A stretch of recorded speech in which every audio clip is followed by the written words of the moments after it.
news of the mysterious crashed disc puts the world's focus on Roswell, New Mexico. This was too good to be true. We couldn't really believe a story like this, that it really was authentic.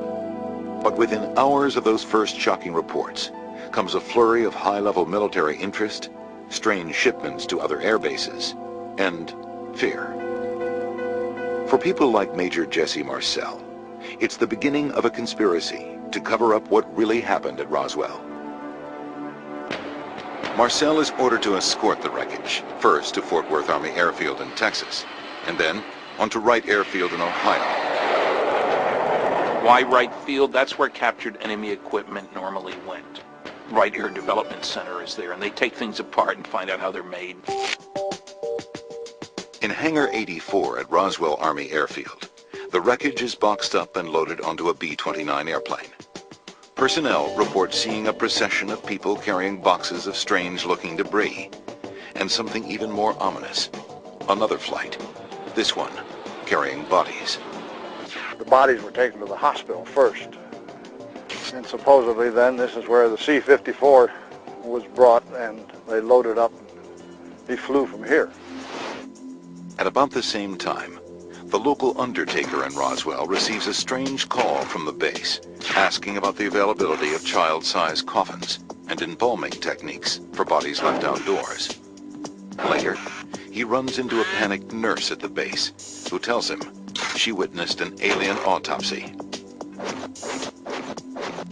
I knew the lady quite well, and she said, "Look, Glenn," she said, she was screaming, get out of here as fast as you can, because you are going to get in a lot of trouble." She describes what she saw in detail. The heads were very large. They were pliable like a newborn baby. The description of the bodies is pretty consistent by anyone who claims that they have seen them. Kind of grayish to grayish green with a large head, large dark black eyes.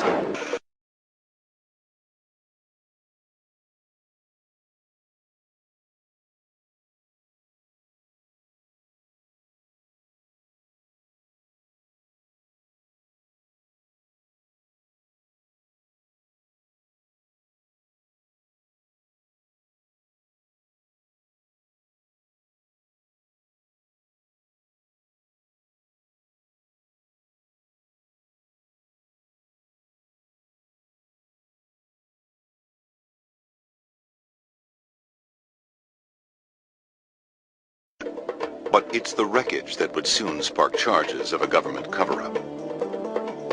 When Marcel and his strange cargo arrive in Texas, Brigadier General Roger Ramey, head of the 8th Air Force, is waiting to inspect the debris.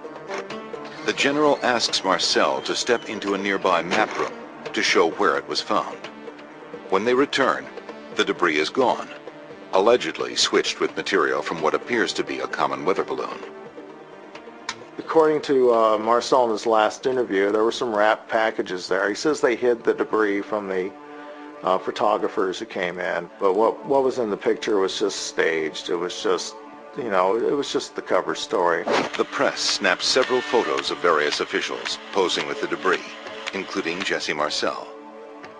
He kind of looks kind of sheepish, like, you know, "They're okay, guys, I'll hold it up here, but this, you know, this is not what I saw."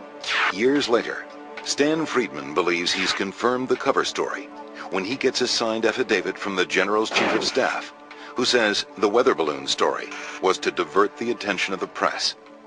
And it comes on direct orders from the Deputy Commander of Strategic Air Command in Washington, D.C.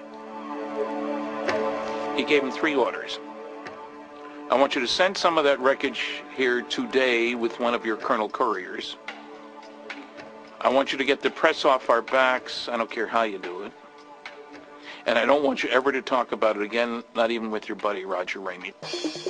The alleged cover story works. Just a day after the fantastic tale broke, the media and the public buy into the new story. People really believed in the military back then. It was right after World War II, and the military had saved us, you know, from fascism. After the photo op, the wreckage is flown to a new unknown destination, while Marcel is ordered to return to Roswell and forget the entire incident. when he came back and he had my mother and I kind of together, he said, you know, guys, we're not to talk about this anymore. Treat it like a non-event. Didn't happen. So may not forget about it, but don't talk about it, not even with your friends. And we didn't. Others are also allegedly pressured to keep silent or change their stories. A few days after the photo op, rancher Mac Brazel pays a visit to Frank Joyce at the radio station. He said, I found out after I left here that what I told you out on the ranch was not accurate. What the crash was a weather balloon. But Joyce says he uncovers Brazel's fib when he asks what happened to the alien bodies. And I said, you know, it brings up what people are talking about recently, the stories you hear about little green men. And in a quiet voice, he said, they weren't green. I think Brazel may very well have seen the bodies. But again, that would be another